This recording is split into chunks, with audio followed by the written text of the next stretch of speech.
hermanos? Bienvenidos nuevamente a Ministerio Palmoni. El día de hoy me gustaría compartir con ustedes este segundo estudio acerca de las visiones de Nashville y lo hemos titulado Reglas de Interpretación Profética. Vamos a ver de qué manera o qué reglas estamos utilizando para poder entender lo que va a suceder en la ciudad de Nashville, sobre todo en relación a los manuscritos y al Islam en este caso. Así que antes de comenzar, les invito a que me acompañen a hacer una oración para que el Espíritu de Dios nos pueda dirigir en nuestro estudio. Padre Santo, gracias te damos en este día, Señor, por cada bendición que derramas en nosotros. Te pedimos, Padre, que al estudiar este segundo tema, tú puedas darnos entendimiento y puedas darnos sabiduría, Señor, para comprender. Quédate en nuestro medio, Señor. Ayúdanos a poder retener toda esta información que se va a dar. Te lo pedimos en el nombre santo de Cristo Jesús. Amén. Muy bien, las reglas de interpretación que se van a estar utilizando para poder entender este tema son las reglas de interpretación de Miller, que ya muchos las conocemos. Vamos a ver que en la Biblia hay patrones numéricos y vamos a explicar esto a lo largo del video. También encontraremos que los calendarios son parte de nuestros estudios para lograr entender por qué se puede saber el momento en el que va a suceder este evento. Y finalmente vamos a tratar un poco acerca de los quiasmos. ¿Qué son los quiasmos? Y ver algunos ejemplos que están en la Biblia y que nos muestran el significado de ellos. Ahora, en cuanto a las reglas del Miller, por si alguien que está viendo el video es nuevo y no las conoce, esta cita de la Review and Herald del 25 de noviembre de 1884, párrafo 25, nos va a explicar que necesitamos utilizar estas reglas para poder entender la escritura. Dice, aquellos que participan en proclamar el mensaje del tercer ángel están buscando en las escrituras bajo el mismo plan que el padre Miller adoptó. De manera que si tú quieres ser un mensajero del tercer ángel, necesitas estudiar como Miller lo hizo. De otra manera no podrás hacerlo. Dice, en el libro pequeño titulado Vistas de las Profecías y Cronología Profética, Padre Miller da las siguientes reglas simples, pero inteligentes e importantes para el estudio e interpretación de la Biblia. O sea, a pesar de que estas reglas se miran bastante sencillas, porque lo son realmente, pero son reglas inteligentes e importantes que si tú las usas al momento de estudiar la palabra de Dios, vas a poder entenderla. Aquí el espíritu de profecía va a citar únicamente 5 reglas. Por ejemplo, voy a leer 2 nada más. Dice, cada palabra debe tener su relación de vida sobre el tema presentado en la Biblia. Toda la escritura es necesaria y se puede entender por diligente aplicación y estudio. Y así menciona otras 3 reglas más para conformar 5. Ojo, no son todas las reglas, ella simplemente está mencionando unas cuantas porque son en realidad 14 reglas. Dice, lo mencionado arriba es una porción de estas reglas. Aquí ella especifica claramente que no está citando todo, solo está citando una porción de ellas. Dice, y en nuestro estudio de la Biblia haríamos bien en prestar atención a los principios expuestos. Así que nosotros, mis hermanos, si queremos realmente entender lo que va a suceder y no solo eso, sino también entender la escritura en general, deberíamos estar utilizando estas reglas. Yo aquí en este canal de YouTube tengo una serie en relación a las reglas de Miller. Voy a poner el enlace en la parte de acá arriba. Va a aparecer justamente en esta presentación para que si no las conoces o quieres conocer un poco de ellas o ampliar un poco más el conocimiento, puedes ir a ver esos videos. Ahora vamos a hablar acerca de los patrones numéricos. Una de las cosas que ya habíamos mencionado antes, y también de hecho tengo un video sobre esto, es lo que dice Daniel 8:13 en relación a ese santo que hablaba. Dice, y oí a un santo que hablaba, y otro de los santos dijo a aquel que hablaba, ¿hasta cuándo durará la visión del continuo y la prevaricación asoladora que pone el santuario y el ejército para ser hollados? Aquí la palabra hollados quiere decir pisoteados. Ahora bien, aquel que hablaba, no lo podríamos percibir tan claramente a menos que la estemos viendo en inglés. Esa palabra que está aquí, aquel, en inglés es certain, y esa palabra cuando uno la busca en el diccionario Strong, va a encontrar que es palmoni, y significa un cierto individuo. Pero ya cuando uno busca el significado de lo que es la palabra Palmoni, se va a encontrar que significa numerador maravilloso. Ahora es interesante el nombre porque en este verso 13 se le está haciendo la pregunta en relación al tiempo. ¿Cuánto dura el continuo y cuánto dura la prevaricación asoladora? Entonces Palmoni en el verso 14 es cuando dice y hasta 2300 tardes y mañanas, luego el santuario será purificado. Aquí Palmoni está utilizando números para explicar cuándo va a suceder eso. Entonces el nombre Palmoni, está haciendo referencia a Cristo. Cristo es el numerador maravilloso. Y es interesante porque esta palabra no se repite en ninguna parte de la Escritura. Es el único verso de todos los que hay en la Biblia que contiene este nombre. Y justamente este nombre fue mostrado en relación a periodos de tiempo, ¿sí? Porque sabemos que el continuo o el paganismo duró 1260 años.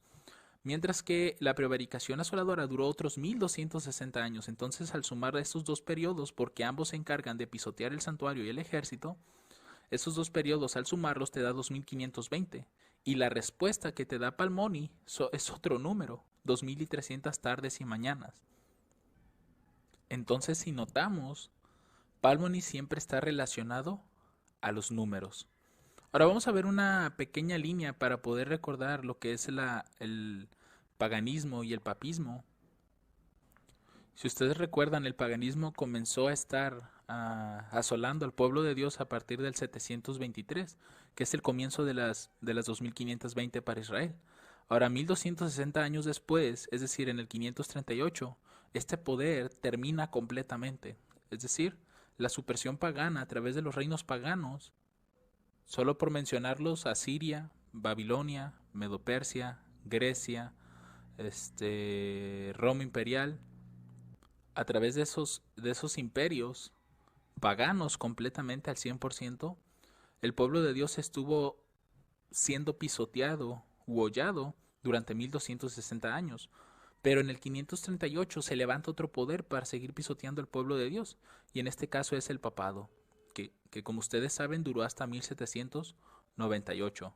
Entonces, si ustedes notan, Palmoni está haciendo aquí como una simetría en los periodos, ¿cierto? Entonces aquí podemos observar claramente que hay dos periodos de 1260 años, y para que eso fuera así tan exacto, mis hermanos, solamente Dios tuvo que haber intervenido. Ahora, esta misma similitud nosotros la vamos a encontrar en la línea de Cristo. Sabemos que Cristo se bautiza en el año 27, esto representa pues la última semana de 7 años. Ahora, durante 1260 días, Cristo estuvo haciendo su ministerio y al terminar su periodo, en el año 31 es crucificado. Entonces, vemos que hay cierta similitud con la línea de arriba, ¿cierto? Hay 1260 días. Pero también, si ustedes recuerdan, hubo otros 1260 días después en los cuales estuvieron trabajando los apóstoles, ¿cierto? Hasta la lapidación de Esteban en el año 34. Entonces vemos que también aquí en la historia de Cristo, en la línea de Cristo, hay dos periodos de 1260 días, muy parecido a lo que encontramos con el continuo y con la prevaricación asoladora. Y para que esto fuera así de exacto, mis hermanos, solamente Dios pudo haberlo hecho. No hay otra explicación de que esto tenga demasiada similitud. Ahora bien, ustedes saben, mis hermanos, que la Biblia no todo el tiempo ha estado dividida en capítulos y versículos. Eso se fue haciendo muchos años después de que la Biblia estaba. O sea que podría decirse que no es de origen divino la cuestión de que fue Dios quien especificó, ¿cierto? Pero lo que sí creo, mis hermanos, es que Dios tuvo de cierta forma que haber intervenido, porque recuerden que se le está añadiendo a la escritura, ¿cierto? Aunque no se están modificando los versículos como tal, pero se está añadiendo a la escritura, por así decirlo. Lo que yo creo, mis hermanos, es que Dios tuvo que haber intervenido también en eso. No que Él inspirara directamente a las personas que hicieron la división en capítulos y versículos, pero de alguna manera siento que Dios sí tuvo a bien el estar guiando a estas personas que hicieron esa división. ¿Por qué digo esto? Porque noten lo que vamos a encontrar en algunos versículos y cómo están relacionados a números simbólicos de la Escritura. Si leemos Apocalipsis 12:6, este versículo nos habla de lo siguiente: y la mujer huyó al desierto, donde tiene lugar preparado por Dios para que allí la sustenten 1260 días. Noten, el verso les está hablando de 1260 días, que es el periodo que todos conocemos de papal. Pero si ustedes noten el capítulo en el que se encuentra, dice que es el capítulo 12, verso 6. Si nosotros juntáramos estos números, formaríamos el número 126. Y el número 126 es la 10ª parte de 1260. Es decir, el versículo te está hablando del número 1260 en el capítulo y versículo que es la 10ª parte del número que se está hablando. Y si ustedes recuerdan, este número 126 es un símbolo que encontramos en la Biblia. Por si alguno no recuerda, este número lo encontramos en el Mene, Tekel, Ufarsin. El Mene equivale a 50 ciclos, mientras que el Ufarsin es la mitad de un Mene, es decir, 25 ciclos. Al sumar todos estos números encontramos 1260 ciclos. Y si ustedes recuerdan en ese video, también lo voy a poner acá en la parte de arriba del video. Si ustedes recuerdan, ese número al multiplicarlo por 20 para convertirlo a jeras, porque en el santuario un ciclo equivale a 20 jeras. Al hacer esta multiplicación de 126 por 20, vamos a obtener 1520 jeras. Así que es interesante ver cómo el versículo, el número que te está hablando, es prácticamente lo que encontramos en el capítulo y el versículo. Otro ejemplo de esto es Salmos capítulo 12, verso 6. Dice lo siguiente: la palabra de Jehová son palabras puras, como plata refinada en horno de tierra, purificada 7 veces. En inglés la palabra 7 veces se mira como 7 times, y 7 times ustedes lo pueden entender como 7 tiempos. Entonces, si uniéramos el capítulo y el versículo en un solo número, obtenemos el 126, lo mismo que en Apocalipsis 12:6. Y el 126, pues es una representación de los 2520, porque recuerden lo que les mostraba acerca del Mene, Tekel, Ufarsin, que al multiplicar los ciclos por los geras te da 2520. Entonces, esto es interesante también porque inclusive la King James Version, que es la Biblia en inglés, fue terminada en 7 años. Es como una pequeña alusión a eso. Ahora vamos a ver otro versículo. Apocalipsis 14, verso 4. Dice: estos son los que no fueron contaminados con mujeres, porque son vírgenes. Estos son los que siguen al Cordero por donde quiera que Él va. Estos fueron redimidos de entre los hombres por primicias para Dios y para el Cordero. Si ustedes recuerdan este capítulo, les está hablando de los 144,000, ¿cierto? Aunque no está mencionando el número, pero les está hablando de los 144,000. Ahora, si ustedes miran el capítulo y el versículo que estamos leyendo, si los uniéramos, encontraríamos que es una alusión también a lo que se está hablando en ese verso, porque forma el 144 de 144,000. Entonces, estas pequeñas similitudes que encontramos o relaciones, solamente Dios las pudo haber hecho, que el contenido del versículo concordara con el capítulo y el versículo que se está leyendo. Ahora vamos a ver un ejemplo todavía un poco más interesante. Si nosotros leemos Mateo capítulo 16, verso 18, dice: y yo también te digo que tú eres Pedro, y sobre esta roca edificaré mi iglesia, y las puertas del infierno no prevalecerán contra ella. Como todos sabemos, en inglés la palabra Pedro pues es Peter, ¿cierto? Sería como su traducción al inglés. Ahora, si nosotros buscáramos en el abecedario en inglés las posiciones que tiene el nombre de Pedro en inglés, sacáramos esa posición e hiciéramos un cálculo con esos números, vamos a obtener un número bastante interesante. Por ejemplo, la letra P en el abecedario es la letra número 16. La letra E es la 5, la T es la 20, la E es el número 5 y la R es el número 18. Entonces, si nosotros multiplicáramos todos estos números, nos va a dar como resultado 144,000. ¿Será esto una casualidad realmente, mis hermanos? ¿O es Dios o Palmoni quien está ejerciendo su poder para que estas cosas salgan de esta manera? Porque ¿qué probabilidad hay de que el nombre de Pedro esté relacionado a los 144,000? Es decir, que las posiciones de sus letras en el nombre, al multiplicarlas te den precisamente ese número. Ahora, esto lo hacemos de esta manera, puesto que Estados Unidos es la nueva tierra gloriosa, ya no lo es Israel. Entonces, aquellos cálculos o aquellas investigaciones tenemos que hacerlas en relación a Estados Unidos, en este caso. Es por ello que estamos convirtiendo el nombre de Pedro al inglés para poder obtener estos valores. Si lo hiciéramos en español, muy posiblemente no nos va a dar. Ahora, si buscáramos otro nombre, por ejemplo, si pensáramos en Babilonia, Babilonia en inglés es Babylon, entonces si tomáramos los números, por ejemplo el 2, la A es el 1, la B es el 2, la Y es el 25, la L es el 12, la O es el 15 y la N es 14. Al multiplicar todos estos valores vamos a obtener el número 252,000 y el número este está relacionado al 2520. Entonces realmente a Babilonia le va a venir un juicio, porque recuerden que este número representa un juicio de parte de Dios. Así como lo sucedió a Nabucodonosor en Babilonia o a Belsasar, también a la Babilonia, ya la última, la de nuestro tiempo, el papado, va a recibir también un juicio de parte de Dios. Ahora, quiero que noten algo aquí. Si ustedes miran, la palabra P es el número 16 y la R, que es la última letra del nombre de Pedro, es el 18. Ahora, si ustedes miran el libro, el capítulo y el versículo que acabamos de leer, es Mateo capítulo 16, verso 18. La P es el alfa, por así decirlo, es el capítulo 16, y la R, que es el omega, representa el versículo, el 18.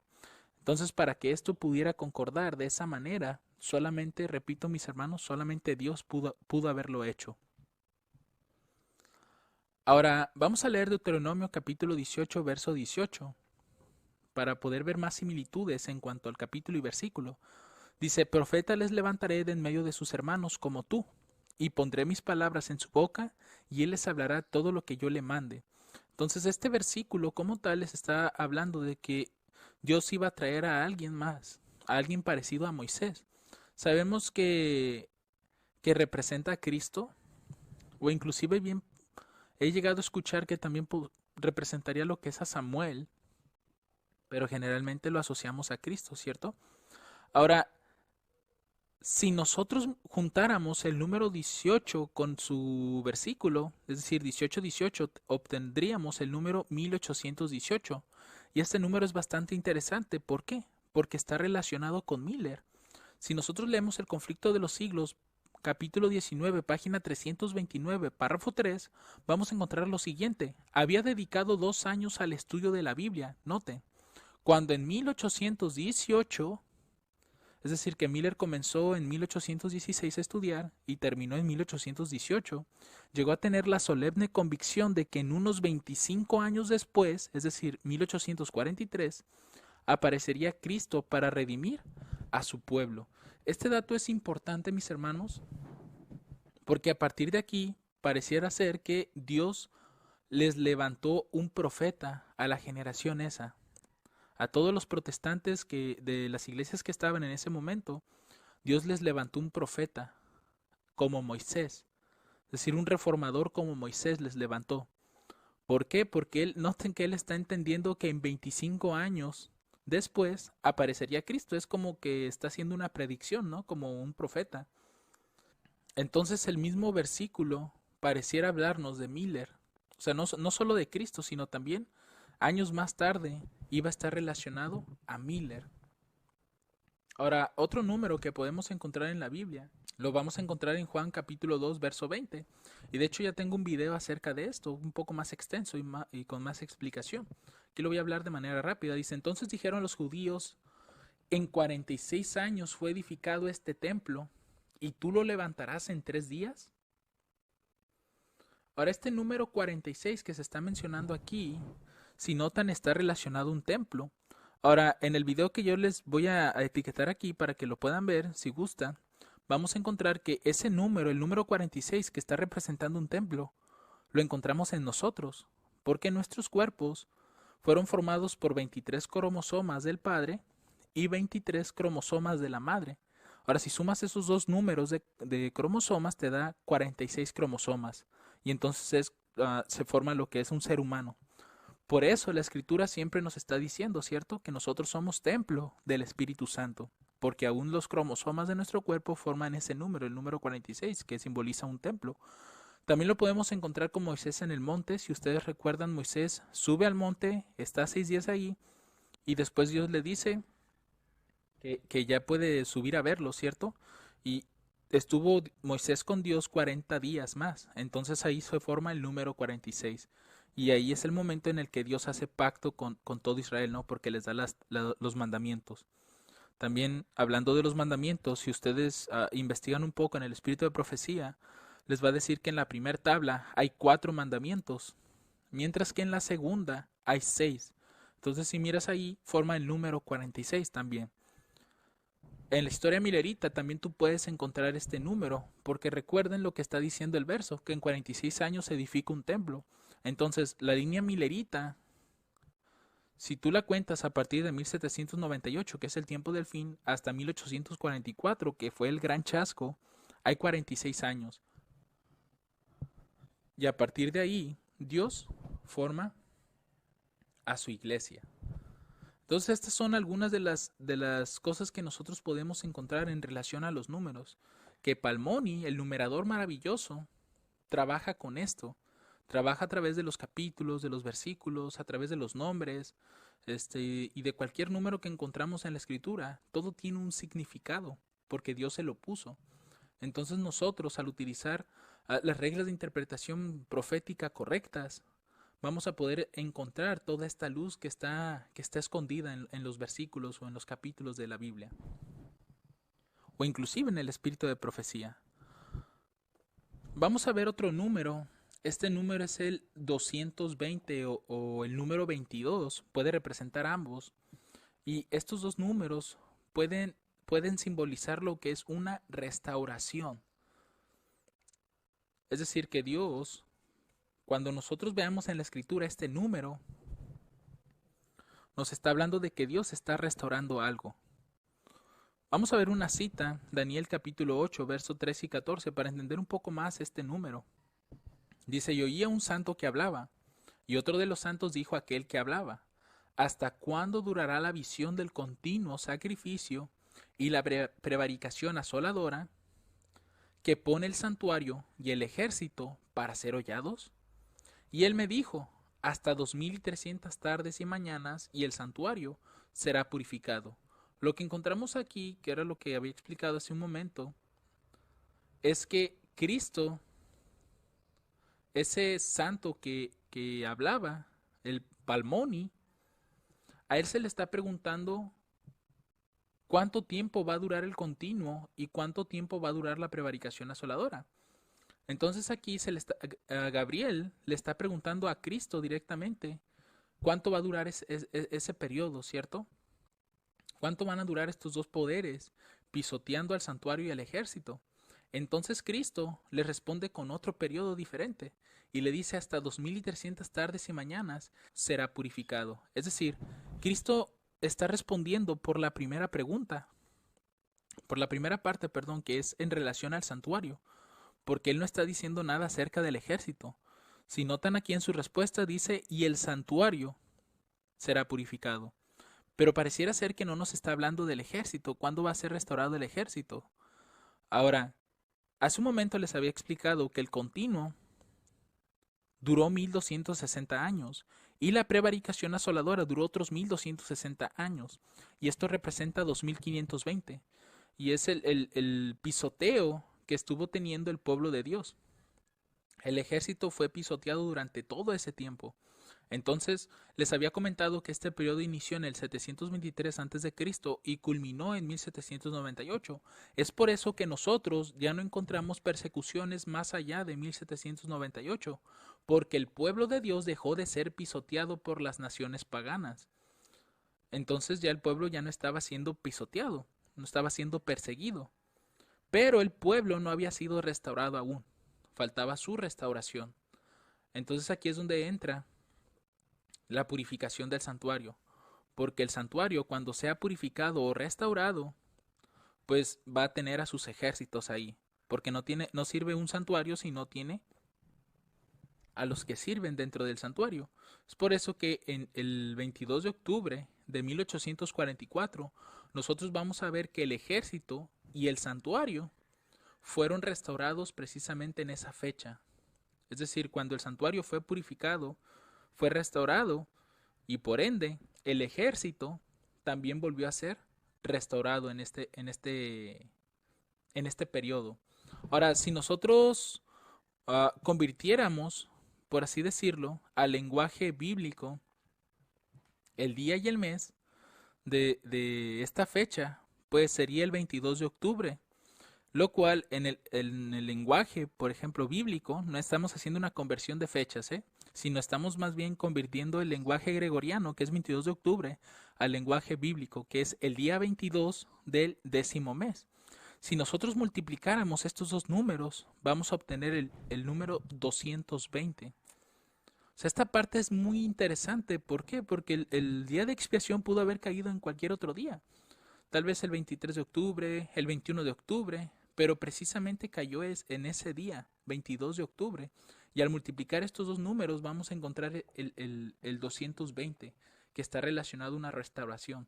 Por eso es que les menciono, el 22 de octubre de 1844 fue restaurado tanto el ejército como el santuario. E inclusive Daniel 8:14, que es donde se menciona la restauración del santuario, si nosotros sumáramos el capítulo y el versículo, es decir, 8 más 14, les va a dar 22. Por eso es que les mencionaba hace un momento que el 220 no nada más significa restauración, también el número 22, porque de hecho el 22 es la 10ª parte de el 220. Entonces ambos números, cuando ustedes lo encuentren en la escritura, muy posiblemente les está hablando de una restauración. Dios está restaurando algo en ese momento. Ahora, si nosotros tomáramos el 22 de octubre de 1844, esta es una fecha gregoriana, pero en el calendario bíblico, es decir, ya cuando conviertes esta fecha al calendario bíblico, vamos a encontrar que es el 10º día del 7º mes. Ojo, ya estamos haciendo una conversión de fechas. No estamos haciendo una conversión al lenguaje bíblico, como lo hicimos acá arriba. Aquí sí estamos convirtiendo la fecha. Entonces, el 10º día del 7º mes es el 22 de octubre de nuestro calendario gregoriano. Ahora, si nosotros convirtiéramos, o más bien multiplicáramos, los números de días que representan 7 meses, es decir, cada mes, si ustedes recuerdan en el calendario bíblico, representa o tiene, perdón, 10 días. Entonces, si multiplicáramos 7 por 30, nos da 210 días. Ahora, nosotros tenemos 10 días extra, ¿cierto? Y si le sumáramos ese número, obtendríamos el 220 de manera simbólica. Porque realmente no son, el 7º mes, del 7º mes únicamente se está abarcando lo que son los 10 días. No se están abarcando los 30. Entonces lo estamos viendo de una forma simbólica, que si nosotros separáramos estos dos periodos, es decir, los 10 días y los 7 meses, los 7 al multiplicarlos por 30 nos da 210 días, más los 10 extra que tenemos, encontramos el número 220. Así también, cuando José fue restaurado a su padre 22 años después de que fue llevado como esclavo a Egipto. Entonces, todas estas coincidencias no pueden quedarse nada más en ese término, sino que Dios o Palmoni, como les he estado mencionando a lo largo del video, tuvo que haber intervenido para que esto fuera así, para que las fechas, para que los números, para que los capítulos y versículos concordaran con los símbolos que encontramos a lo largo de la Biblia.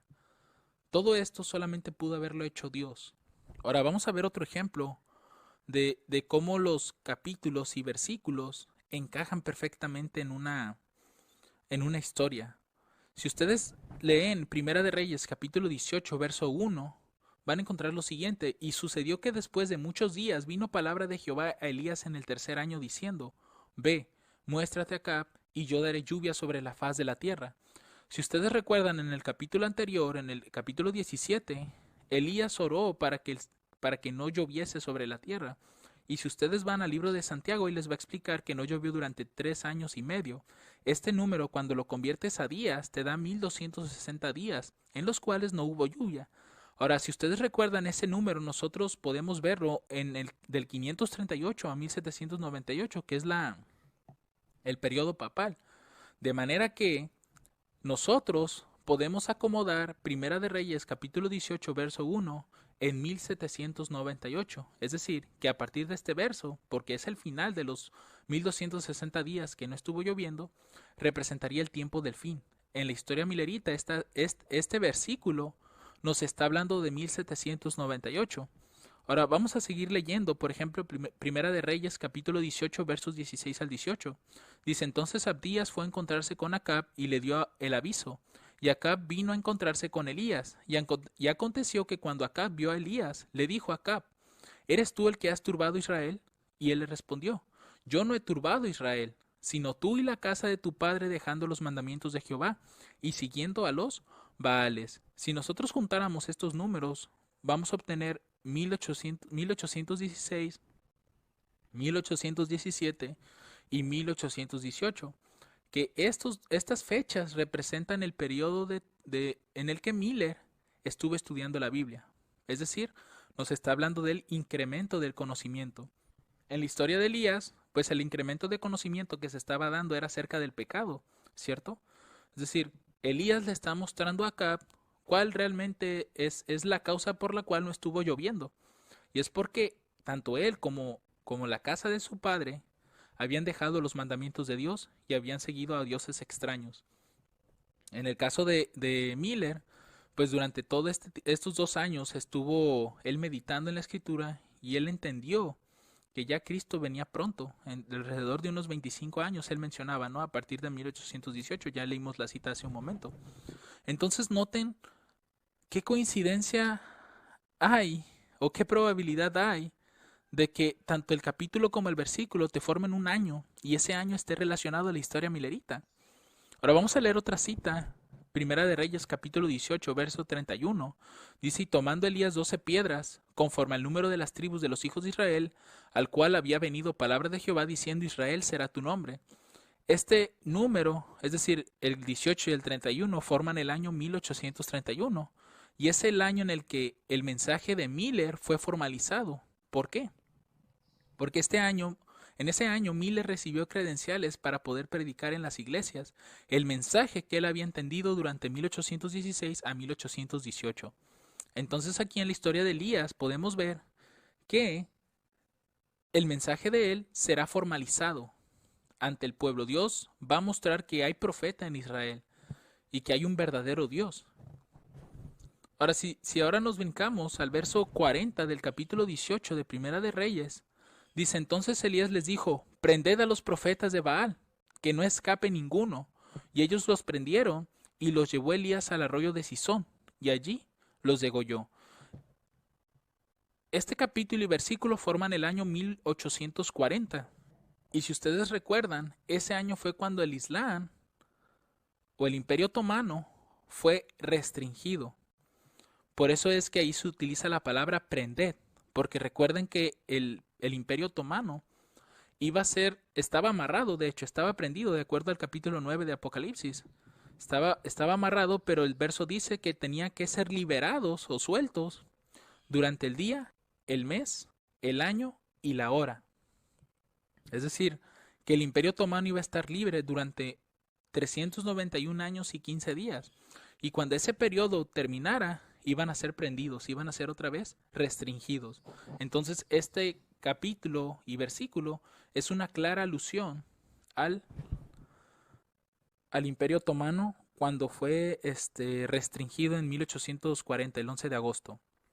Ahora, Primera de Reyes, capítulo 18, verso 43, aquí nos habla en relación al tema que estaban esperando Miller y sus asociados, ¿no? En 1843.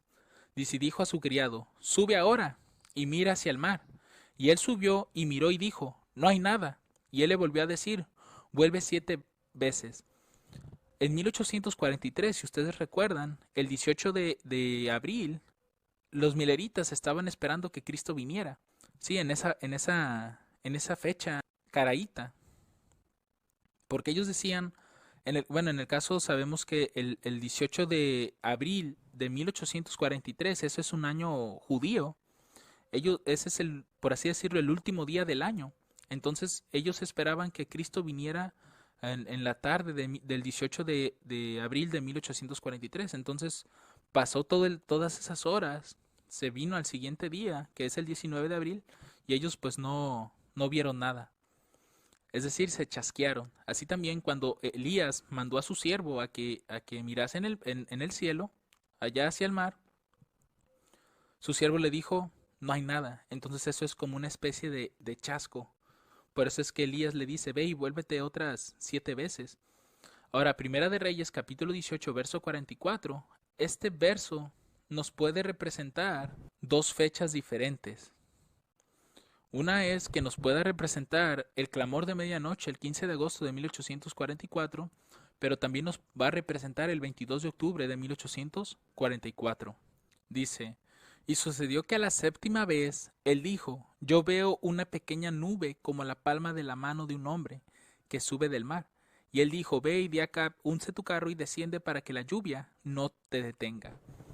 Si ustedes recuerdan, en el 15 de agosto de 1844, a los mileritas que estaban predicando que Cristo vendría el 22 de octubre, se les conoció como el movimiento del séptimo mes, curiosamente, ¿sí? Por así decirlo. Pero sabemos que no hay aquí ninguna curiosidad, ninguna coincidencia. Es Dios quien está preparando la historia para que todo concuerde. Entonces, aquí podemos ver esa parte, ¿no? Y cuando dice, yo veo una pequeña nube como la palma de una mano, esa es claramente una referencia a la venida de Cristo, a su segunda venida, porque será como una pequeña nube a lo lejos, una nube negra, pero conforme se va acercando, pues se va viendo que es Cristo, ¿no? Ahora bien, esto es en cuanto al 15 de agosto. Ahora, en cuanto al 22 de octubre, pues a eso se refiere, ¿no? Que Cristo iba a venir por segunda vez. Es esa pequeña nube. Entonces, estos son los 7 truenos que podemos encontrar en la historia milerita. Si nosotros ilustráramos cada hito profético con su fecha y lo que significa cada fecha, y más aparte los versículos que nosotros encontramos en Primera de Reyes, capítulo 18, ahí tenemos nosotros los 7 hitos que representan los 7 truenos en la historia milerita, con sus fechas. TF es tiempo del fin, IC incremento de conocimiento, FM es formalización del mensaje, IR es el imperio otomano restringido, 1C es el primer chasco, CM es el clamor de medianoche, y CTG es el cierre del tiempo de gracia. No hay una puerta que se cierre el 22 de octubre. Ahora, si nosotros colocáramos los versículos a los que corresponden, pues veríamos que hay una gran similitud, ¿cierto? Una gran coincidencia aquí que únicamente Palmoni pudo haberla hecho, de que el capítulo y el versículo nos estén hablando precisamente de la fecha milerita. Entonces, mis hermanos, podemos ver aquí que claramente Cristo está utilizando patrones numéricos, los está repitiendo, no solamente en los que son mencionados directamente en los versículos, sino además en el capítulo y en el versículo podemos encontrar una relación con eventos, con fechas. Entonces aquí hay un gran cúmulo de luz que podemos extraer para poder entender lo que ha sucedido en el pasado, para poder entender nuestro futuro. Esto solamente lo pudo haber hecho Dios, mis hermanos. Ahora, vamos a ver otro patrón numérico que podemos encontrar en la vida de Jacob. Sabemos que el plan de Jacob era trabajar por Raquel en un principio, ¿cierto? Y concordó con Labán el trabajar 7 años por ella. Ahora, sabemos que estos 7 años, al ser bíblicos, nosotros podemos convertirlos en días. y prácticamente esto es una alusión a los 2520, ¿cierto? Ahora, cuando Jacob comenzó a trabajar por Raquel, vamos a decirlo de esta manera porque ese era su plan en un inicio, él tenía 77 años. Entonces, pasados 7 años, él tuvo 84 años y fue cuando le entregaron a Lea. Sabemos que pues Labán le hizo trampa en este caso porque él vio cómo Dios lo bendecía demasiado, entonces él quiso quedarse con Jacob más tiempo. Así que Jacob pues tuvo que aceptar la nueva propuesta de Labán, la cual era trabajar otros 7 años, pero ahora por Raquel. Entonces, esos fueron otros 2520 días que trabajó por Raquel y Jacob terminó con 91 años. Todo este periodo de 14 años, ¿cierto? 7 años para Lea y 7 años para Raquel. Ahora, es interesante el hecho de que nosotros estemos observando que hay aquí un patrón o simetría, ¿cierto? Vemos 2520 de un lado y otros 2520 del otro. Ahora, si nosotros recordamos en la historia de los 2520, pero ya relacionado a Levíticos 26 con las maldiciones que cayeron sobre los últimos reyes de Judá, vamos a notar que um, esa profecía no solamente cayó con Judá, sino que además cayó sobre Israel, porque recuerden que las tribus se separaron, quedando 10 tribus al norte y 2 tribus al sur. El norte era Israel y el sur era Judá. Ahora, curiosamente, Lea fue la que tuvo 10 tribus, mientras que Raquel tuvo 2 tribus. Aquí es donde surge la pregunta, ¿será esto mera casualidad el hecho de que Lea sea la primera en que tenga los 2520 días de trabajo y que al mismo tiempo la descendencia que ella tuvo sean 10 tribus, mientras que Raquel sea la segunda? Porque si ustedes recuerdan en la historia de los 2520, la maldición comienza primeramente para las 10 tribus y después comienza para las 2 tribus. Es por ello que Dios utilizó esta historia para ilustrar lo que iba a suceder más adelante con Israel. Por eso fue que sucedió que Raquel no fue la primera, sino fue la segunda, porque iba a representar ese periodo, ¿no? De 2520, una maldición para cada una de las tribus. Ahora, si nosotros tomáramos, noten que Jacob tenía 77 años cuando comenzó a trabajar por Raquel, pero le dieron a Lea, terminó teniendo 84 años, trabajó otros 7 años por Raquel y ahora tenía 91. Si nosotros tomáramos la edad que tenía Jacob, es decir, los 77, los 84 y los 91, y los sumáramos, noten que el número que nos va a dar es un número relacionado precisamente a los 2520. Si ustedes notan, cada edad que tenía Jacob al terminar cierto periodo de tiempo, al momento de que uno lo suma, nos va a dar el número 252, que eso prácticamente está relacionado al 2520. Entonces nuevamente surge la pregunta, ¿cuál sería la probabilidad de que esto fuera así? De que concordara perfectamente la suma de la edad de Jacob en esos 3 puntos de la historia, y que también el trabajo que realizó por cada una de sus esposas fueran de 7 años o 2520 días, y el hecho de que Lea fuera la que haya tenido las 10 tribus, y precisamente fueron las 10 tribus las primeras en ser dispersadas, y posteriormente pues vino las 2 tribus con Raquel, ¿cierto? Vino después esa dispersión. Entonces, para que esto fuera así, mis hermanos, únicamente Palmón y el numerador maravilloso pudo haberlo logrado, para que todas estas historias pudieran concordar perfectamente. Ahora, vamos a ver otro ejemplo en el cual vamos a encontrar nuevamente el 2520, pero está en otra parte de la escritura, y es en Hechos capítulo 27 versos 27 al 28. Dice aquí, y venida la 14ª noche, y siendo llevados a la deriva por el mar Adriático, los marineros a la medianoche presintieron que estaban cerca de alguna tierra, y echando la sonda hallaron 20 brazas, y pasando un poco más adelante, volviendo a echar la sonda, hallaron 15 brazas. Ahora, una brasa o una brazada equivale a 72 pulgadas en Estados Unidos, en la Tierra Gloriosa. Recuerden que estamos utilizando pulgadas porque Israel ya no es la Tierra Gloriosa.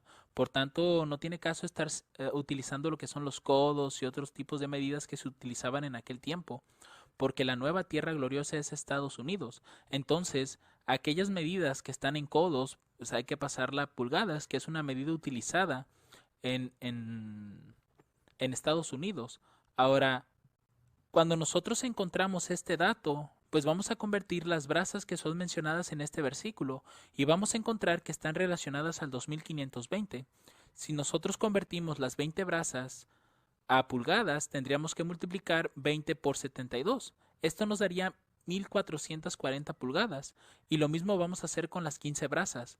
Las multiplicamos por 72 pulgadas para obtener en pulgadas todo y nos va a dar 1080. Ahora, si nosotros sumáramos estos dos números, 1440 pulgadas más 1080 pulgadas, nos dará 2520 pulgadas. Es aquí donde les digo, mis hermanos, que estas cosas no pueden realmente ser una mera casualidad. Por algo, la Escritura está mencionando estas medidas. Es para que nosotros, los que vivimos en el último tiempo, utilizar las correctas reglas de interpretación profética, podamos encontrar todos estos tesoros escondidos que están entre los pasajes, porque realmente muy pocas ocasiones se le ponen atención a estos detalles de los escritos. Generalmente uno pone atención en la escena moral que te está transmitiendo el texto, pero nunca se han puesto a analizar detenidamente por qué razón se están mencionando las medidas, por qué razón se están mencionando los lugares, los nombres, la cantidad de personas que se encontraban en ese momento, las fechas, porque realmente si nos ponemos a pensar un poco, pues no tiene tanto sentido el que se nos digan fechas que están en el pasado, pero por algo están escritas, mis hermanos. Es para que en este último tiempo nosotros podamos encontrar esos tesoros. Entonces aquí vemos, mis hermanos, que en Hechos 27, versos 27 al 28, hay un 2520 oculto, que si convertimos las brasas a pulgadas, vamos a encontrar precisamente ese número. Ahora, si quieren profundizar un poco más acerca de estos pasajes, también tengo un video en mi canal donde me extiendo un poco más y doy más información sobre estos versículos que estamos analizando. Ahora vamos a pasar a otro verso que también tengo un video aquí en este canal y lo voy a estar colocando arriba en esta parte del video, pero también voy a agregarlo en la descripción del video. Vamos a ver que en Éxodo capítulo 27, versos 16 al 18 también está oculto un 2520. Dice, y a la puerta del atrio habrá una cortina de 20 codos, de azul y púrpura y carmesí, y lino torcido, de obra de bordador. 4 serán sus columnas y 4 sus basas. Todas las columnas del atrio en derredor serán ceñidas de plata, sus capiteles de plata, y sus bases de bronce. La longitud del atrio será de 100 codos, y la anchura 50 por un lado y 50 por el otro, y la altura de 5 codos, sus cortinas de lino torcido, y sus bases de bronce. Entonces, si nosotros hiciéramos como un pequeño diseño del atrio, vamos a ver que esta es la longitud, es decir, 100 codos al norte. Después tenemos 50 codos de un lado, 100 codos en el sur y aquí vamos a dividir los 50 codos porque realmente hay 50 codos acá también. El problema es que no todo, por así decirlo, es atrio en la cuestión del muro, porque esto de aquí es la puerta y la puerta es de 20 codos, es decir, no pertenece, por así decirlo, prácticamente al muro. Entonces, en resumen, tenemos 100 y 100, 50 codos y los 50 codos que tenemos acá, 15 son de parte del atrio y 15 de la otra parte del atrio. Mientras que los 20 que tenemos aquí en medio pertenecen a la puerta. Ahora, moviendo un poco este pequeño diseño, vamos a hacer la conversión de los codos y para ello vamos a dividir el atrio a la mitad para que queden 25 codos más 100 más 15 en la parte norte y otros 25, 100 y 15 codos en la parte del sur, porque recuerden que Israel fue dividido a la mitad, por así decirlo. Se quedaron 10 tribus al norte y 2 tribus al sur. Y recuerden que fueron 2520 años para Israel y 2520 años para Judá. Ahora vamos a hacer la conversión. Un codo bíblico equivale a 18 pulgadas en la tierra gloriosa. Entonces vamos a hacer una conversión. Primeramente vamos a sumar los codos que tenemos en la parte norte. No tenemos que hacer lo mismo en la parte del sur porque realmente tienen las mismas medidas. Tenemos 15, 100 y 25 y nuevamente 15, 100 y 25. Entonces vamos a sumar los codos de un lado. Serían 100 codos, que son la parte del norte y que también podrían representar la parte del sur. Tenemos 25 codos aquí y otros 25 codos acá. Y tenemos los 15 codos que están al lado de la puerta. Entonces, al sumar todos estos codos, nos dan 140 codos. Ahora, vamos a hacer la conversión. Para ello necesitamos convertir los codos a pulgadas. Entonces vamos a multiplicar el 140 por 18. Y noten que el número de pulgadas que nos da la parte norte y que también va a representar a la parte sur porque son las mismas medidas, son 2520. Por algo, mis hermanos, están estas medidas. Por algo se están mencionando. Y es que nos quieren dar a mostrar que este número, que generalmente es rechazado, se encuentra ahí, está presente en muchas de las medidas de la escritura y sobre todo relacionadas al santuario. Y ustedes saben que el espíritu de profecía menciona que uno debe de conocer el santuario, ¿cierto? Entonces, aquí ustedes pueden encontrar que en el santuario mismo pueden encontrar este número y que está representando precisamente cómo fue que los 2520 fueron para el norte y fueron para el sur. Vamos a ver otro número que también se encuentra en la escritura y también forma patrones numéricos. Este número es el de los 70 años.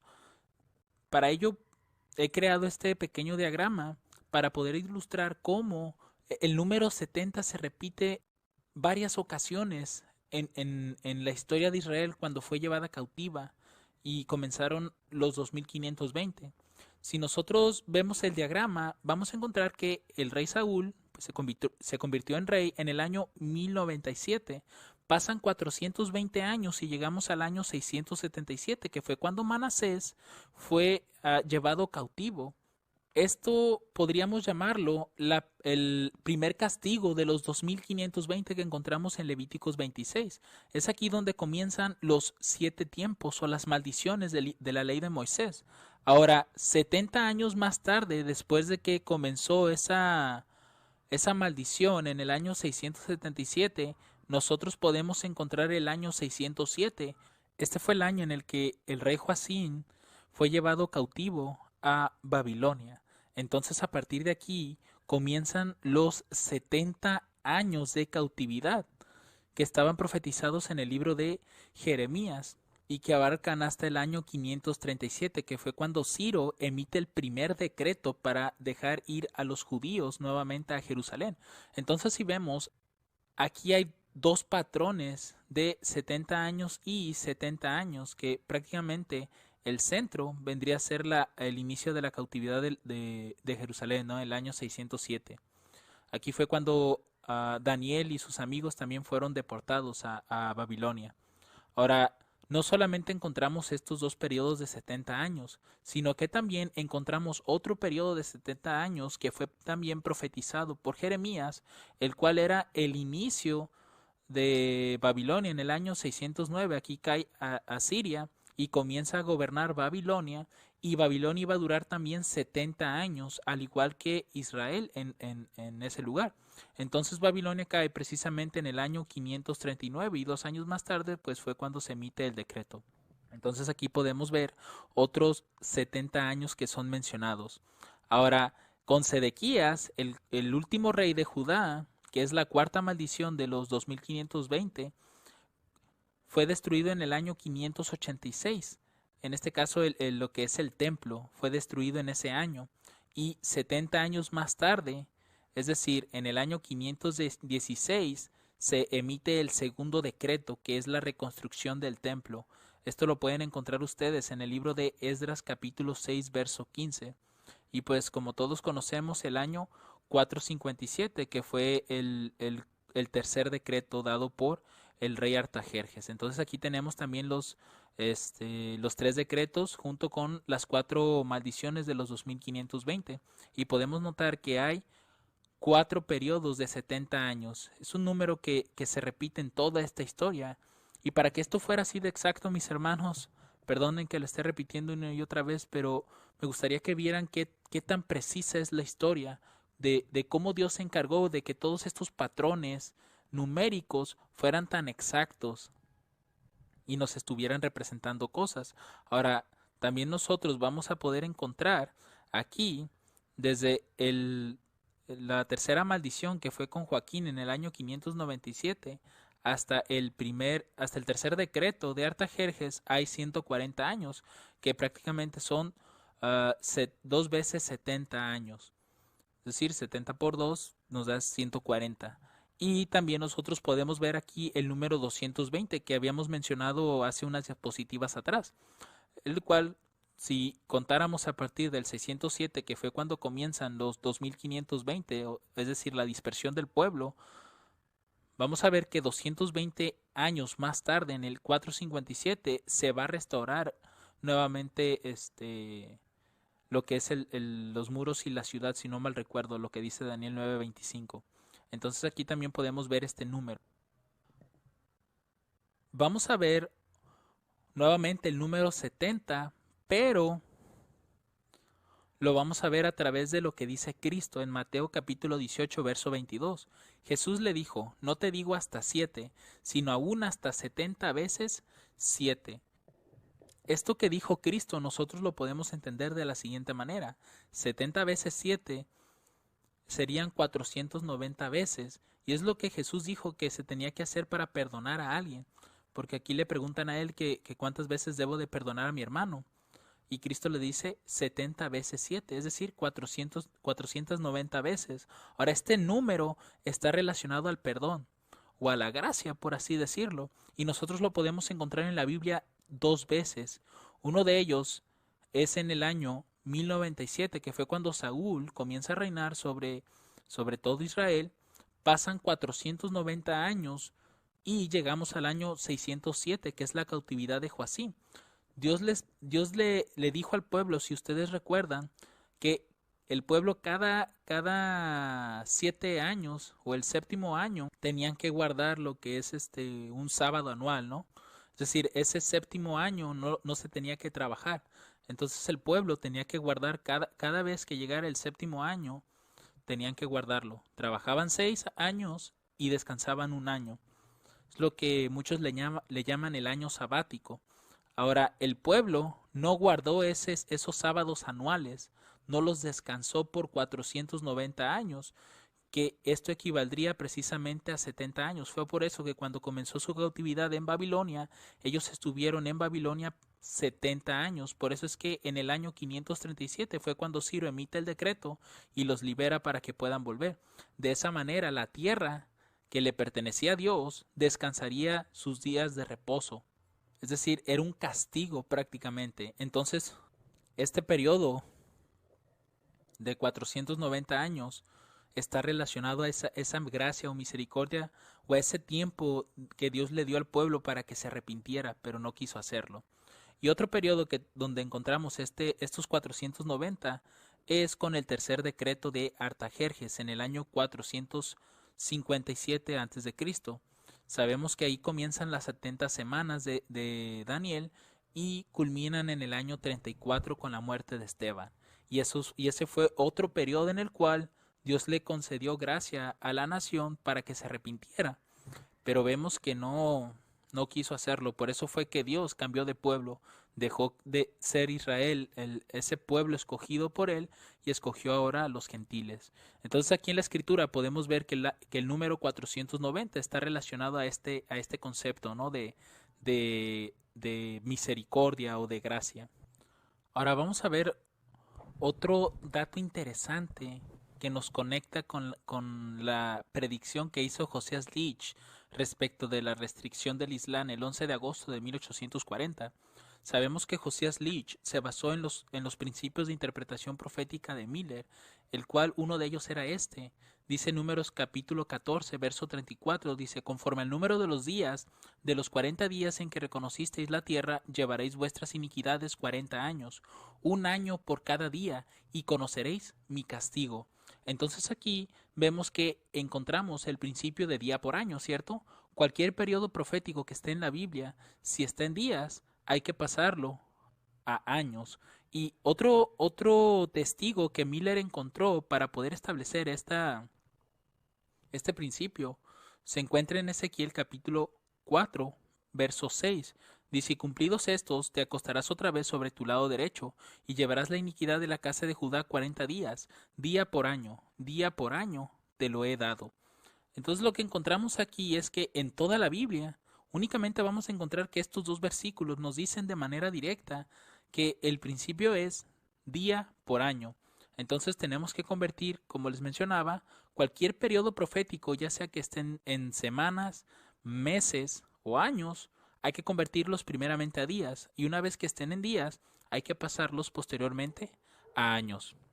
Ahora, si tomáramos en cuenta el hecho de que la cita donde se encuentra este principio es el capítulo 14, verso 34 en el caso de Números, y en el caso del libro de Ezequiel es el capítulo 4, verso 6. Si nosotros sumáramos el capítulo con el capítulo y el versículo con el versículo, nosotros vamos a obtener precisamente el año que Josías Leach había predicho que el Islam iba a ser restringido el 11 de agosto de 1840. Lo que podemos observar aquí es qué probabilidad hay de que este número, esta fecha de 1840, aparezca precisamente en los versículos donde se habla del principio de día por año.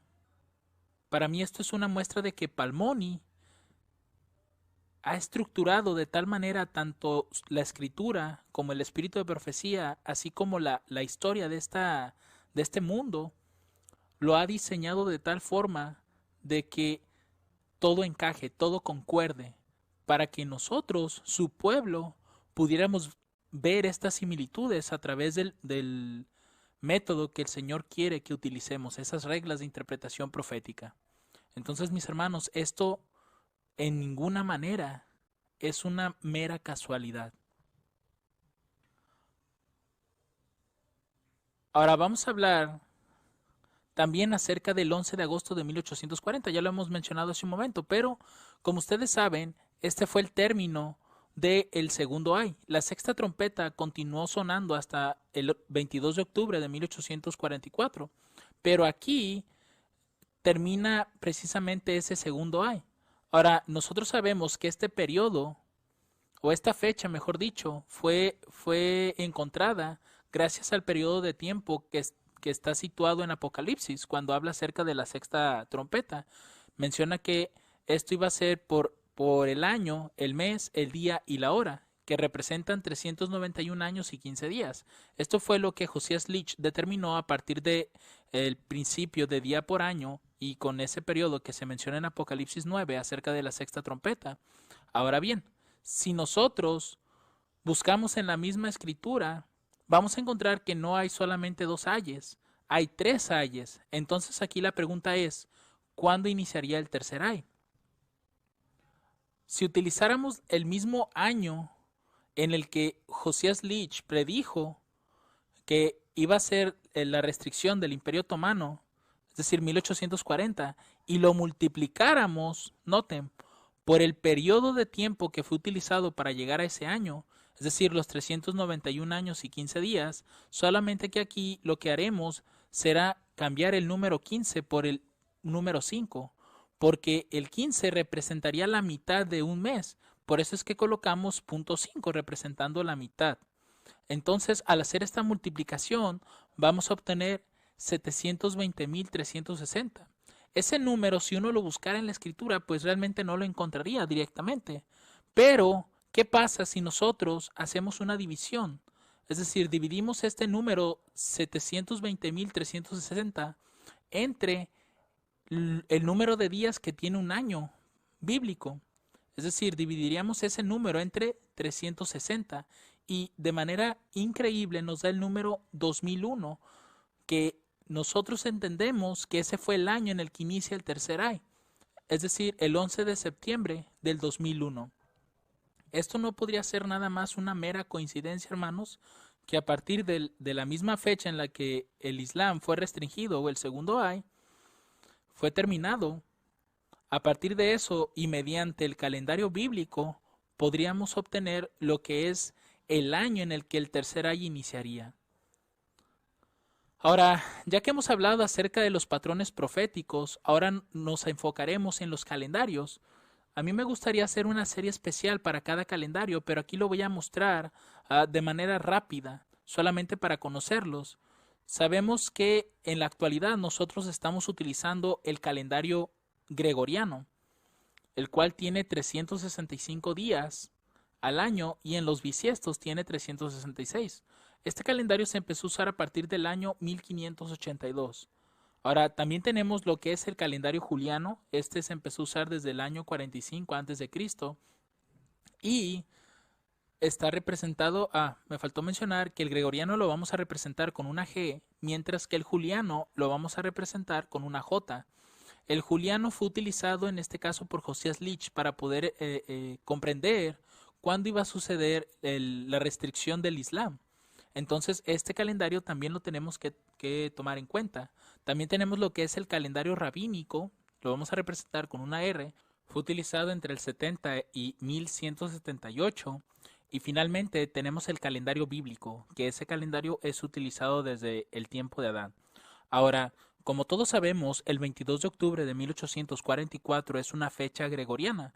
Ahora, si uno la buscara, esta misma fecha en el calendario juliano, es decir, hiciéramos una conversión de calendarios, encontraríamos que la purificación del santuario fue realizada el 10 de julio, pero del calendario juliano, mientras que en el gregoriano fue el 22 de octubre.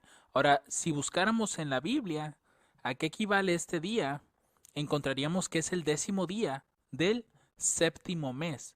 Entonces, en el calendario bíblico, ese es el día de la purificación del santuario. En el juliano es el 10 de julio y en el gregoriano es el 22 de octubre. Ahora, si volviéramos a convertir esta fecha, pero ahora al calendario rabínico, vamos a encontrar que en el rabínico es el día 9 del 8º mes. Y todas estas fechas representan el día de expiación. Es decir, que esto nos permite ver la equivalencia de una fecha en otros calendarios.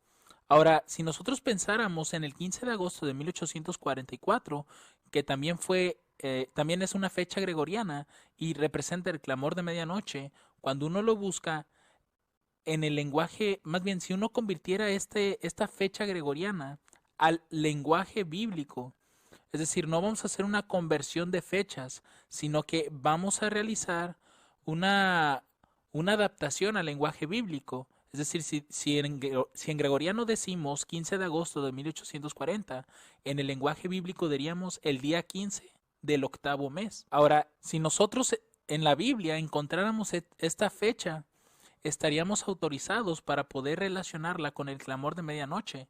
Y al encontrar este número o esta fecha en la Biblia, podríamos entender lo que sucederá en nuestro tiempo en el clamor de medianoche. Ahora, también nosotros pudiéramos juntar estos dos números, es decir, el 15 con el 8. Eso formaría el 158 y donde quiera que encontráramos este número, también estaría relacionado al clamor de medianoche.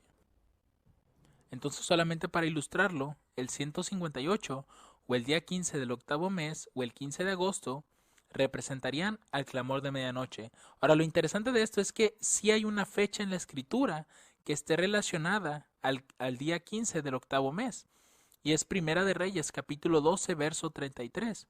En esta cita encontramos lo siguiente: sacrificó pues sobre el altar que él había hecho en Betel, se refiere a Jeroboam, dice a los 15 días del mes 8º.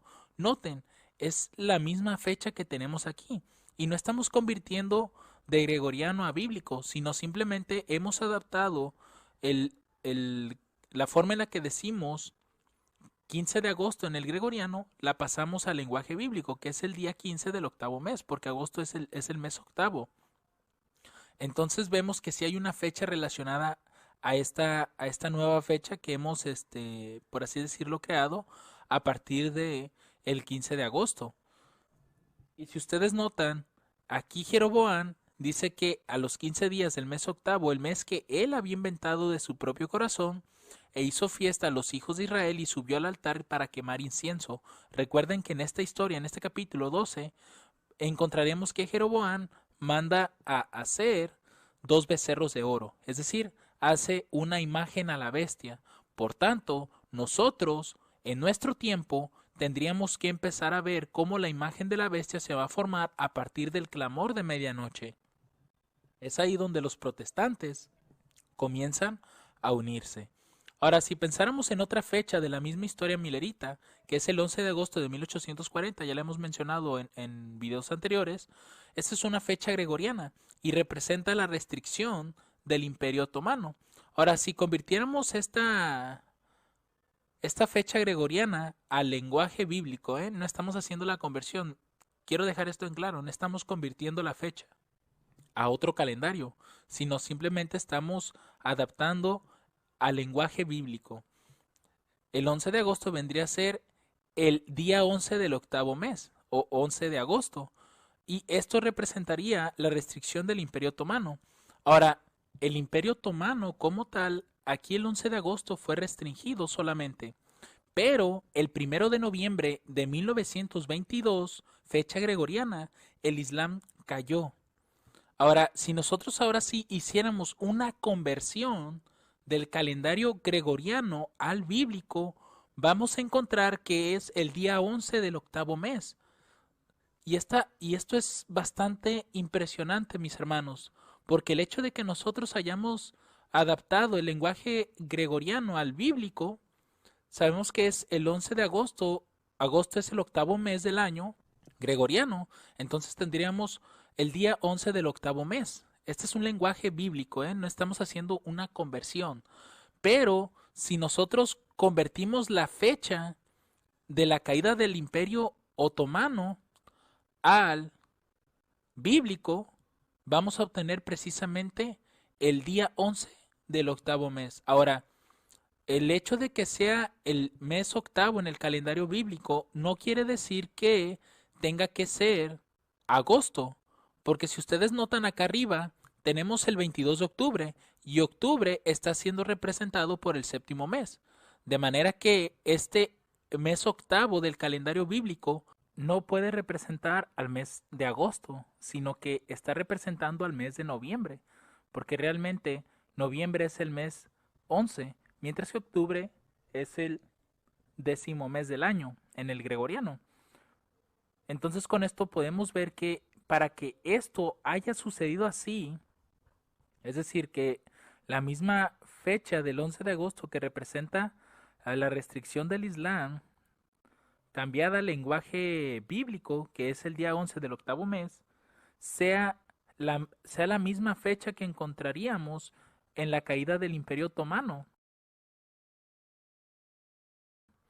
Ahora, vamos a ver la última fecha para poder conocer un poco nada más acerca de los calendarios. Recuerden que le voy a dedicar un tiempo a hacer algunos videos respecto de esto para que podamos conocer cada calendario, su historia, cómo funcionan, etcétera.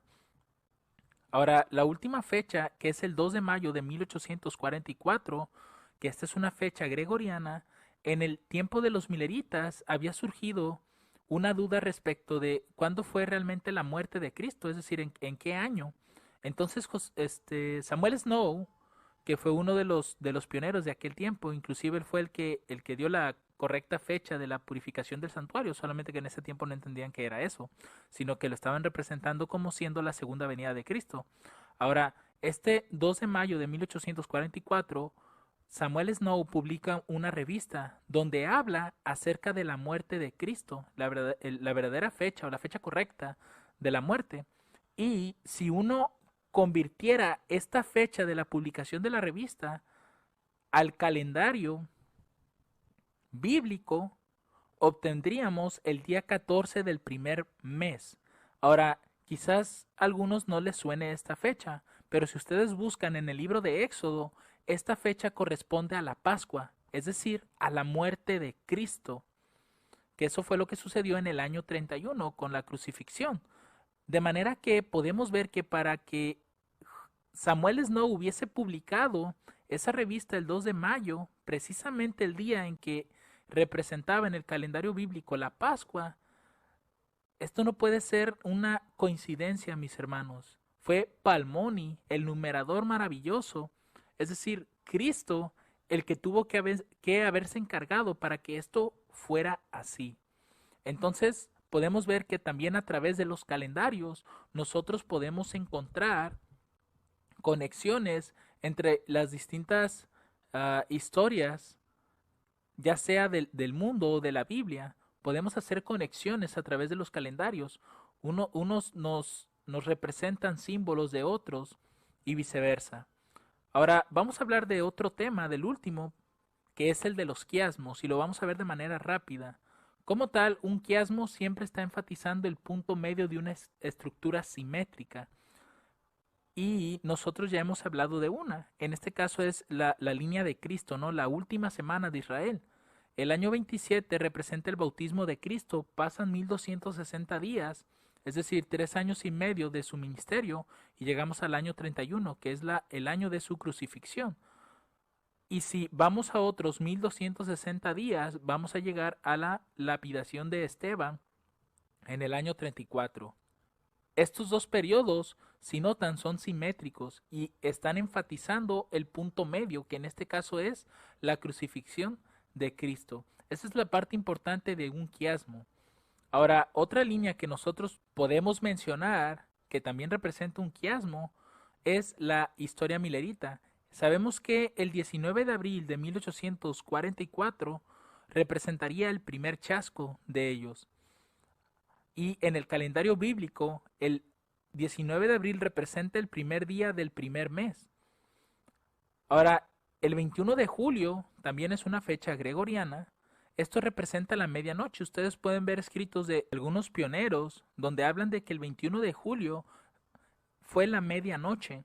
Y si uno si uno hace la conversión del gregoriano al bíblico, va a encontrar que este día está siendo representado como el día quinto del cuarto mes.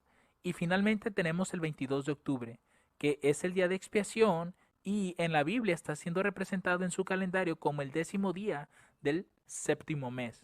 Ahora, si uno hace el conteo desde el 19 de abril hasta el 22 de octubre en el mismo calendario gregoriano y cuenta el número de días que hay entre ambos, vamos a encontrar que hay 94 días de un lado, es decir, desde el 19 de abril al 21 de julio hay 94 días, y del 21 de julio al 22 de octubre hay otros 94 días, siendo entonces el punto central o el punto medio que está enfatizando este quiasmo la medianoche, que es el 21 de julio.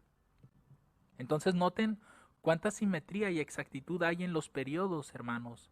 Con esto simplemente volvemos a confirmar que Cristo está a cargo de todo esto y que realmente Cristo usa demasiado los números para poder representarnos las distintas líneas y cómo tienen conexión unas con otras. Vamos a ver el último quiasmo y con esto terminamos nuestro estudio. Esta línea representa la salida de Esdras de Babilonia. Nosotros podemos encontrar eso en Esdras 7:9. Dice que Esdras deja Babilonia el primer día del primer mes. Ahora, en este momento, cuando Esdras deja Babilonia, él llevaba el tercer edicto, el edicto para la reconstrucción, lo que dice Daniel el capítulo 9. Entonces, Esdras sale de Babilonia el primer día del primer mes y, de acuerdo al mismo verso, Esdras llega a Jerusalén el primer día del quinto mes. Ahora, el edicto no iba a tener efecto inmediatamente en cuanto él llegara a Jerusalén. Es decir, el primer día del quinto mes no podemos empezar a contar de ahí los 2300 tardes y mañanas o las 70 semanas, sino que tenemos que empezarlas a contar a partir del 10º día del séptimo mes, porque recuerden que el edicto va a tener efecto hasta el momento en que empiece la reconstrucción. Eso es lo que dice Daniel 9. Es decir, no se refiere que en cuanto Daniel en cuanto Esdras recibe el edicto, va a comenzar a correr la profecía, sino que va a comenzar a correr a partir de que comience la reconstrucción. Esto solamente pudo haber comenzado el 10º día del 7º mes. Ahora, de acuerdo a Esdras 10:9, dice que aquí Esdras, al ejecutar el poder legislativo y judicial, el decreto de reconstrucción ahora es instituido. Entonces lo que podemos ver es que la fecha que está siendo mencionada ahí en Esdras 10:9 es el día 20 del 9º mes. Si notan, estas cosas ocurren dentro del mismo año. Ahora, si nosotros hiciéramos el conteo de días del primer día del 5º mes al 10º día del 7º mes, vamos a encontrar que hay 70 días. Y ya habíamos mencionado en diapositivas anteriores la representación del número 70 que a cada momento aparece en la escritura. Entonces aquí vemos que aparecen los 70 días desde la llegada de Esdras hasta el comienzo de las 2300 tardes y mañanas, que es el 10º día del 7º mes. Y si hiciéramos otro conteo de esta fecha a esta otra, vamos a encontrar que son precisamente otros 70 días, siendo el 10º día del 7º mes el punto central de este quiasmo. Este es el centro prácticamente de lo que Dios quería representar con Esdras, con el libro de Esdras. Entonces ahora vamos a hacer otra cosa. Si ustedes notan aquí, primer día del primer mes, que fue cuando Esdras deja Babilonia, si juntáramos esos dos números, vamos a formar el número 11. Y si tomáramos en cuenta el día en que a Esdras ejecuta el poder legislativo y judicial, es el día 20 del 9º mes. Y si uniéramos esos dos números, vamos a obtener el número 209. Ahora, si sumáramos esos dos números, el 11 con el 209, se va a formar el número 220. Y ya habíamos hablado en las diapositivas anteriores también que el número 220 representa una restauración. Entonces lo que vemos aquí es que aquí comienza el periodo de restauración y aquí posiblemente podríamos decir que termina la restauración en cuanto al inicio de la reconstrucción y también del poder legislativo y judicial en Jerusalén. Entonces, mis hermanos, con esto, con estas tres cosas, las reglas de interpretación de Miller, los patrones proféticos, los calendarios y los quiasmos, nosotros vamos a poder comprender cuándo sucederá el evento de Nashville, lo que hemos estado mencionando en nuestro estudio anterior. Entonces ya a partir de nuestro tercer estudio vamos a hablar de un tema que ha sido muy polémico, que es la cuestión de si es o no es posible en nuestro tiempo el poder colocar fechas, el poder poner un tiempo definido para eventos. Entonces ese va a ser nuestro tercer estudio y a partir del cuarto, y ahora sí vamos a identificar lo que es el día y el mes de cuándo sucederá el evento de Nashville, porque en nuestro primer estudio hemos determinado el año nada más, que es este 2020, pero no hemos dicho el día ni el mes, y eso es lo que vamos a ver en nuestro cuarto estudio. Así que mis hermanos, que el Señor les bendiga y que este estudio haya sido de gran bendición para ustedes. Si hay alguna duda, si hay algún comentario, lo pueden hacer a través de mi correo, las distintas páginas que menciono en la descripción. También en la descripción van a encontrar las notas de este estudio y van a encontrar el video para que si lo quieren descargar, pues lo puedan hacer y lo puedan seguir viendo en sus casas. Que el Señor les bendiga abundantemente, mis hermanos. Amén.